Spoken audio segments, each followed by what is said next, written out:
जय बाबा स्वामी। आज के ग्रंथ पठन की शुरुआत हम गुरु आवाहन से करेंगे। ओम गुरुर्ब्रह्मा गुरुर्विष्णु गुरुर्देवो महेश्वराय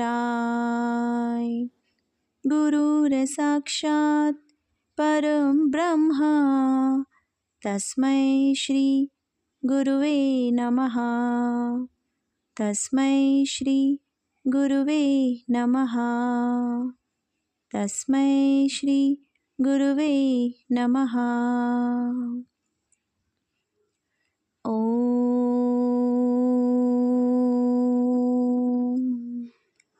श्री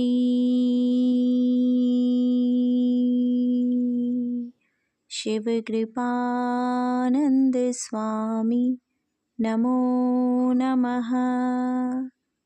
जय बाबा स्वामी। कल हमने देखा कि गुरुदेव ने उस गुफा वाले स्थान से विदाई ली और आगे की यात्रा प्रारंभ की। आगे वे एक पहाड़ी पर रुके हुए थे। वह उसी पहाड़ी की तलहटी पर कुछ लोग टेंट लगाकर रह रहे थे। उनमें से 2 लोग विदेशी थे व बाकी 15-20 आदिवासी थे। बाद में गुरुदेव को पता चला कि वे वहाँ पर किसी खजाने की तलाश कर रहे थे जो कि उनके पूर्वजों का था। वह खजाना उन्हें बहुत प्रयत्न करने के बाद भी मिल नहीं रहा था, तो एक दिन वे गुरुदेव के पास मदद मांगने आए और खजाने में चित्त डालकर उसे ढूंढने में मदद करने के लिए गुरुदेव से प्रार्थना की। लेकिन गुरुदेव ने यह कहकर इनकार कर दिया कि मैं तो ईश्वर प्राप्ति के लिए निकला हूँ और मैं इस निर्जीव खजाने में चित्त नहीं डाल सकता हूँ। अब आगे का पठन करते हैं। एक दिन सुबह सुबह 2 लोग आए और मुझे उनके तंबू में चलने की विनती करने लग गए। वे बोले कि उनके एक वृद्ध साथी की तबीयत एकदम खराब हो रही है और ऐसा लगता है कि अब वह नहीं बचेगा और वह साथी आपके दर्शन करना चाहता है।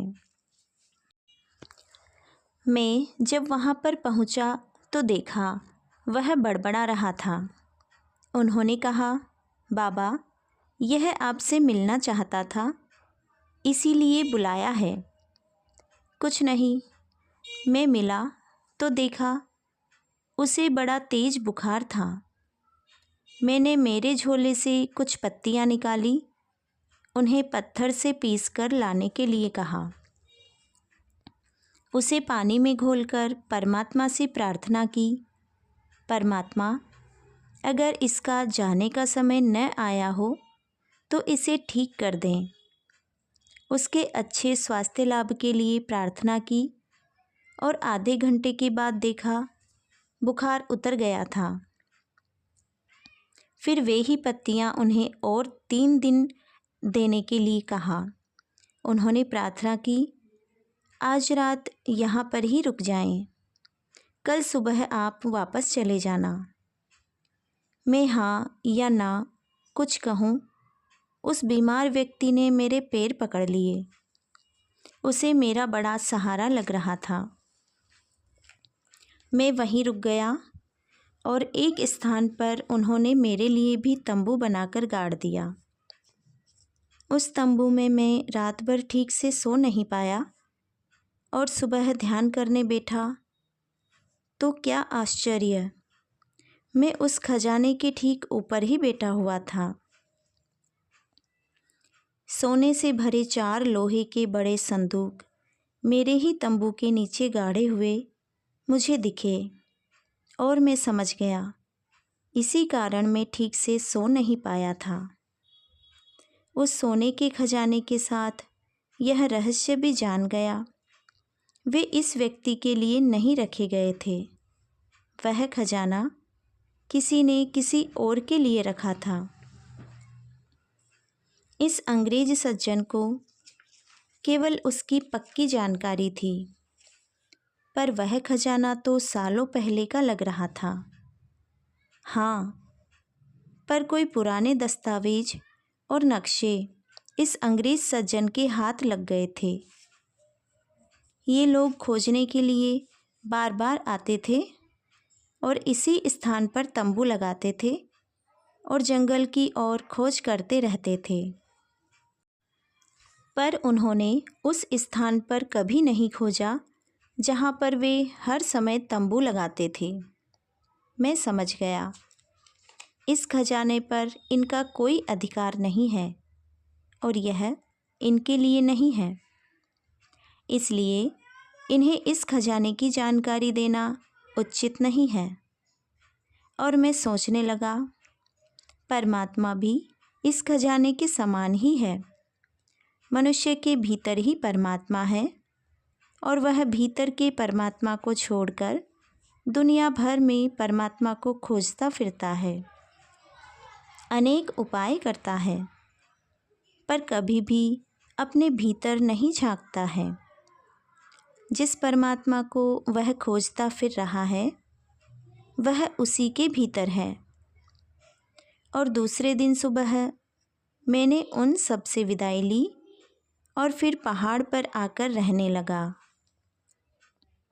और कुछ दिन बाद एक सुबह मैंने वहाँ से चल देने का निश्चय किया और चल पड़ा। हिमालय में मनुष्य बस्ती नहीं है और यही कारण है कि वहाँ पर मनुष्यजन्य प्रदूषण भी नहीं है, क्योंकि मनुष्य आया तो मनुष्य बस्तियाँ आएंगी और मनुष्य बस्तियाँ आई तो जानवर व पालतू पशु और फिर जंगलों की कटाई आ गई। यानी हिमालय की तलहटी में जैसी मनुष्य बस्तियां हैं, अलग कबीले हैं, आदिवासी लोग हैं, ऐसा भी हिमालय में नहीं है। कुछ मुनि हैं पर वे भी ध्यान में ही रहते हैं और इसी कारण उनके विचार नहीं हैं, और विचार नहीं है तो वैचारिक प्रदूषण नहीं है। वे भी प्राय अलग अलग दूर दूर ही रहते हैं। एक मुनि मिल गया तो समझ लो कि दूसरा कोई भी मीलों तक नहीं मिलेगा, और इसी कारण एक नैसर्गिक वातावरण बना हुआ होता है। संपूर्ण निर्विचार स्थिति होती है। किसी भी वाहन से वहाँ नहीं जाया जा सकता है, इसलिए वाहनों से होने वाला प्रदूषण भी नहीं है। कोई हवाई अड्डा भी नहीं है, इसीलिए हवाई जहाज़ भी इतने ऊपर से उड़ते हैं कि कभी दिखते भी नहीं हैं। यानी एकदम प्रदूषण मुक्त क्षेत्र है। और इसी प्राकृतिक स्थिति के कारण ऋषि व मुनियों ने ध्यान करने के लिए हिमालय की वादियों को चुना होगा। मेरी दिनचर्या उन दिनों में कोई निश्चित नहीं होती थी। प्राय सुबह ध्यान धारणा करता था, सुबह का समय उसी में ही लगाता था, तो बाकी के समय एक भीतर की दिशा में ही रहता था। दिन भर भी चित्त अंदर की ओर ही रहता था। उसके कारण स्वयं को जानने का बड़ा अवसर मिला था। अपने शरीर की संरचना, अपना हृदय, अपना मन, अपने विचार, अपना चित्त, अपना शरीर, अपनी आत्मा, अपने कर्म, अपना भाव, अपना समर्पण, अपना प्रेम भाव, अपनी मनुष्यता, अपने चक्र, अपनी नाड़ियाँ, उन नाड़ियों का चक्रों के साथ संबंध व विचारों का चक्रों पर पड़ने वाला खराब प्रभाव। एक पानी का बुलबुला उठता है और क्षण में ही टूट जाता है, तो इस प्रकार की स्थिति विचार की होनी चाहिए। वह विचार रूपी बुलबुला उठा और क्षण में टूट गया। उस विचार की अवस्था क्षण में ही समाप्त हो गई। अगर ऐसा होता है तो उस विचार को जगह बनाने के लिए समय ही नहीं होता है। पर विचार अगर अधिक समय तक रहा तो उस विचार से संबंधित परिस्थिति, उस विचार से संबंधित मनुष्य व उनके चक्रों के प्रभाव, हमारा उनसे रिश्ता, ये सब बातें हमारे चक्रों पर खराब प्रभाव डालती है। साधारणतः विचार भूतकाल में बिताए गए समय, भूतकाल में आए मनुष्यों के होते हैं। उन मनुष्यों को हम याद करते रहते हैं, पर आवश्यक नहीं कि वे भी आपको याद करें। वे शायद आपको भूल भी चुके हों और आप उन्हें मिलने जाओ तो वे तुम्हें पहचानेंगे भी नहीं। पर तुम हो कि उन्हें याद किए जा रहे हो। ऐसा क्यों होता होगा कि एक बात हमें याद है पर उस व्यक्ति को वही बात याद नहीं? तो वह इसलिए होता होगा कि उस समय हमारा चित्त उस घटना में संपूर्ण होता है और इसीलिए हमारी ग्रहण करने की क्षमता संपूर्ण होती है और इसीलिए उस घटना को, उस समय की बातों को हम संपूर्ण रूप से ग्रहण कर लेते हैं और संपूर्ण रूप से ग्रहण कर लेने के बाद वह घटना हमारी स्मृति बन जाती है। हम बार बार याद करके उसे खाद और पानी देकर बढ़ाते रहते हैं। अच्छी घटना हो या बुरी, दोनों ही प्रकार की भूतकाल की घटनाएं हमारे चित्त को नष्ट करती हैं। हाँ, यह बात अलग है कि अच्छी घटना हमें वर्तमान में दुखी नहीं करती, पर चित्त को तो नष्ट करती ही है। और बुरी घटना, बुरे व्यक्ति तो चित्त में उस जख्म के समान होते हैं जो चित्त को तो नष्ट करते ही हैं और हमें भी दुख पहुंचाते हैं। जिस प्रकार से कोई जख्म शरीर पर हो जाए तो हम उस जख्म से छेड़छाड़ नहीं करते, उसे कुरेदते नहीं हैं, उसे भरने देते हैं और समय के साथ साथ वह भर जाता है। ठीक इसी प्रकार से ये चित्त में भरकर रखी हुई घटनाएं भी बार बार याद नहीं करनी चाहिए, क्योंकि बार बार याद करके हम उन जख्मों को कुरेद रहे हैं और उन्हें भरने नहीं दे रहे हैं। मनुष्य चलेगा तो गिरेगा भी और गिरेगा तो उठेगा भी। यह तो जीवन में चलता ही रहता है, यही जीवन है। पर मनुष्य ने जीवन की प्रत्येक घटना को साक्षी भाव से देखते हुए चलना चाहिए। उस घटना से सबक लेना चाहिए और वह घटना फिर से न हो, यह ध्यान रखना चाहिए। अपने भूतकाल के जख्मों को कुरेदते नहीं रहना चाहिए, क्योंकि अगर कुरेदते रहे तो फिर अपने जख्मों को कुरेदना ही स्वभाव बन जाएगा और जख्म कभी भी भर नहीं पाएंगे। कई लोग उन जख्मों को कुरेदते कुरेदते इतने आदी हो गए हैं कि बिना जख्मों के जीवन की कल्पना ही नहीं कर सकते हैं। यानी चित्त मनुष्य जीवन में एक महत्वपूर्ण स्थान रखता है। उसमें अच्छा भरा हो या बुरा, वह उस चित्त में स्थान को घेरता है। वर्तमान में सफल जीवन व्यतीत करने के लिए चित्त का खाली होना अत्यंत आवश्यक है।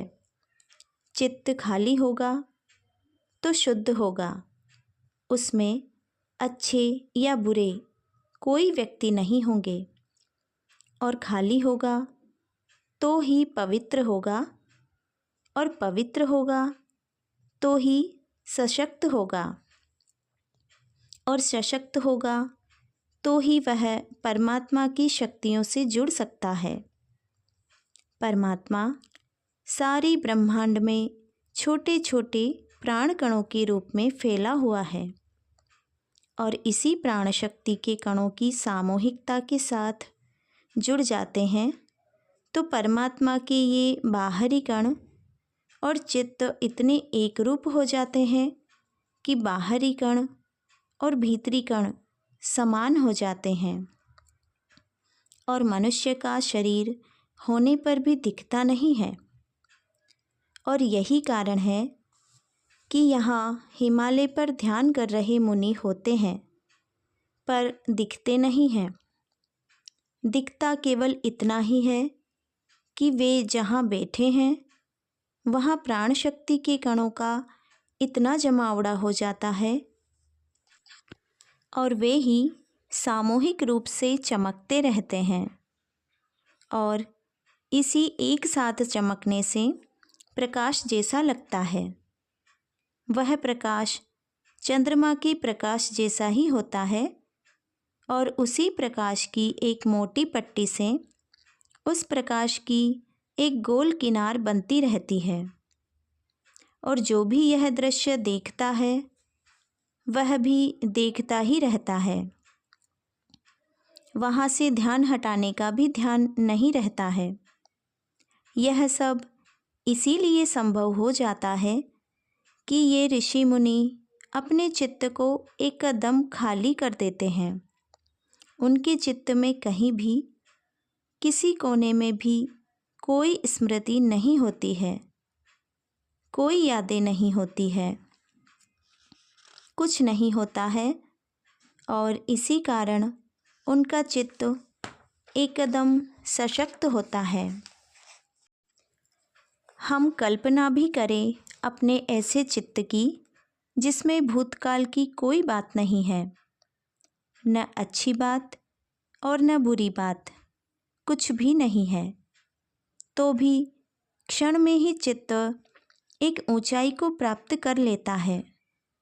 वह शून्य की ऊंचाई, जिस ब्रह्मांड की ऊंचाई के बाद पाने के लिए कुछ बाकी नहीं रहता है, और उन प्राण शक्ति के कणों से चित्त भरने लग जाता है, और एक नाद हमारे ही भीतर सुनने मिलता है जिसे ब्रह्मनाद कहते हैं।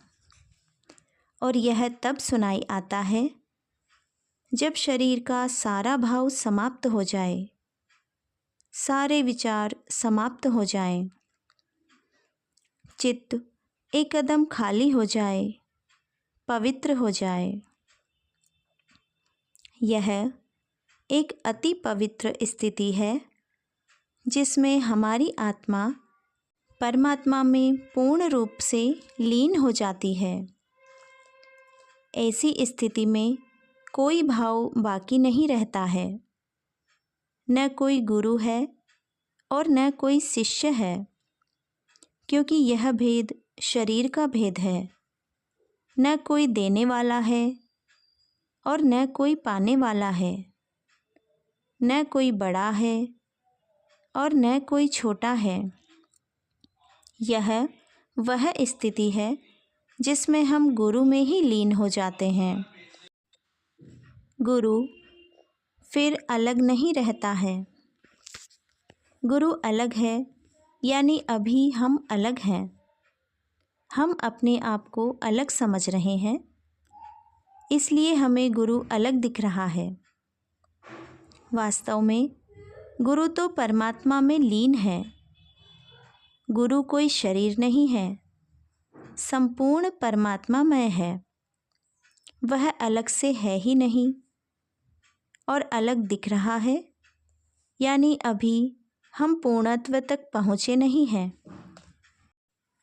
अपने चित्त को खाली करने के लिए, निखालस करने के लिए हमें उस सामूहिकता की आवश्यकता होती है, जो सामूहिकता हमें वह पवित्र स्थिति प्रदान कर दे जो सत्य स्थिति है। इसलिए हमें हमारा अस्तित्व खोने के लिए कोई बड़ा अस्तित्व चाहिए जिसमें हम अपना अस्तित्व खो सकें। वह बड़ा अस्तित्व ऐसा हो जो बड़ा होने पर भी उसका कोई अस्तित्व न हो। ऐसे ही बड़े अस्तित्व का नाम गुरु है, जो है भी और नहीं भी, वास्तव में अस्तित्व विहीन है। पर गुरु के दो सिरे हैं, एक अस्तित्व वाला और दूसरा अस्तित्व विहीन।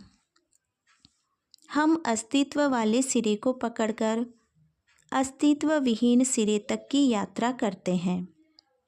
इसी यात्रा का नाम गुरु है। गुरु कोई व्यक्ति नहीं है, वह हमारे और परमात्मा के बीच का पुल है। जिस प्रकार से पुल होता है कि नदी के दो किनारों से जुड़ा होता है, पर उसका स्वयं का कोई धरातल ही नहीं होता है, और स्वयं का कोई धरातल, कोई आधार न होने पर भी वह केवल दो किनारों के लिए कार्यरत रहता है। दो विभिन्न स्तर के किनारों को जोड़ने का कार्य करता है। ठीक ऐसी ही स्थिति गुरु की होती है। गुरु हमारी आत्मा और परमात्मा के बीच का पुल होता है, और गुरु पुल है, हमें उससे उसके भी पार जाना है। पुल परमात्मा नहीं है। पुल अलग है और परमात्मा अलग है। पर बिना पुल के परमात्मा तक पहुंचा नहीं जा सकता है। हमें अगर परमात्मा तक पहुंचना है तो हमें पुल का अवलंब करना ही होगा, और परमात्मा तक पहुंचने के लिए पुल के ऊपर से जाना होगा। अपने आप को पुल को समर्पित करना होगा। कुछ क्षण पुलमय होना होगा। थोड़े समय पुल पर रहना होगा, तभी परमात्मा तक पहुंचा जा सकता है। पुल किसी को बुला नहीं सकता और न पुल पर से जाने से किसी को रोक सकता है। वह इन सब से मुक्त होता है। वह सबका स्वागत ही करता रहता है, और वह प्रस्तुत होता है कि कोई उसका उपयोग करके परमात्मा तक पहुँचे। क्योंकि आप परमात्मा तक पहुँचे, यही गुरु रूपी पुल का उद्देश्य होता है। अपने चित्त को खाली करने के लिए हमें कोई दूसरा चाहिए, जिसके सानिध्य में हम हमारे चित्त को खाली कर सकें। हम पुल को देख रहे हैं, इसका अर्थ है हम पुल के ऊपर नहीं हैं, क्योंकि अगर हम पुल के ऊपर होते तो हमें पुल अलग से दिख ही नहीं सकता था। पुल अलग दिख रहा है, यानी हम पुल पर नहीं हैं। जब हम पुल पर चले जाएंगे, पुल का अस्तित्व अलग से नहीं होगा, क्योंकि हम स्वयं भी पुल ही हो जाएंगे। ठीक इसी प्रकार से गुरु को देख रहे हैं, यानी अभी गुरुमय हुए नहीं हैं। गुरुमय होने के बाद गुरु दिखता नहीं, केवल अनुभव होता है, और अनुभव होता है केवल चैतन्य, चैतन्य, चैतन्य। क्योंकि सद्गुरु का इससे अलग कोई अस्तित्व ही नहीं है, इसलिए हमें गुरुमय होना है। मैं अपने गुरुओं की करुणा को याद कर रहा था कि जिनके रूप में मुझे पुल मिले, और इसी कारण मैं प्रकृति में फैले इस चैतन्य कण रूपी परमात्मा को पा सका, क्योंकि जब तक गुरु रूपी पुल नहीं मिला तब तक मैं इस पार था, और इस पार तो चित्त बड़ा चंचल होता है। क्षण में यहाँ तो क्षण में वहाँ जाता ही रहता है। दिन भर में न जाने कितने लोगों में जाता ही रहता है, और अनेक लोगों के दोषों से वह गंदा होता ही रहता है। जिस प्रकार से स्वच्छता की सीख एक बच्चा दूसरे बच्चे को देख देख कर ही सीखता है, क्योंकि मनुष्य सामाजिक है, इसीलिए मनुष्य समाज से ही सीखता है। वह जिस समाज में रहता है वह उसी समाज से अच्छा या बुरा ग्रहण करता है। ठीक इसी प्रकार से अपने चित्त को सदैव शुद्ध रखना और पवित्र रखना, और उसे दूसरे लोगों में न डालकर संभाले रखना भी मैं गुरुदेव की सामूहिकता में और हिमालयीन समाज में ही सीखा था। क्योंकि यहाँ समाज इस बारे में अत्यधिक जोर देता था। वे शरीर की तकलीफ़ें सहन कर लेते थे, पर चित्त को कभी भी तकलीफ़ नहीं देते थे। उनका कहना रहता, शरीर की तकलीफ़ तो क्षणिक ही होती है, और उस क्षणिक तकलीफ़ का शरीर पर कोई स्थायी बुरा प्रभाव नहीं पड़ता, पर चित्त की तकलीफ़ स्थायी होती है। अगर चित्त पर कोई बात क्षणिक भी आ जाए तो वह सालों तक बनी रहती है।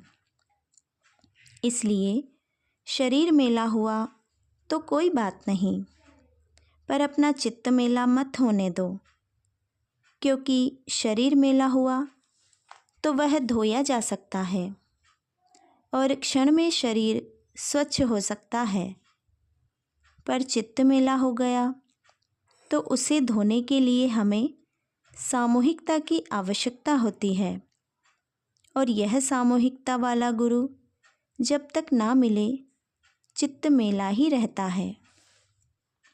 जय बाबा स्वामी। आज के ग्रंथ पठन को अब यहीं पर विराम देते हुए हम शांति पाठ करेंगे।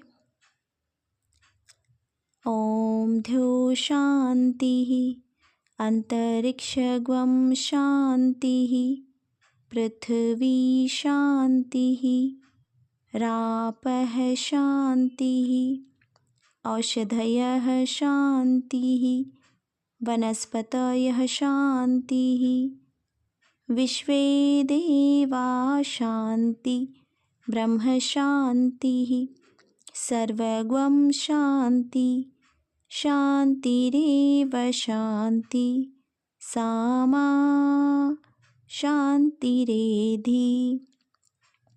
ओम शांति शांति शांति सर्वरिष्टसु शांतिर्भवतु। जय बाबा स्वामी। जय आत्मेश्वर।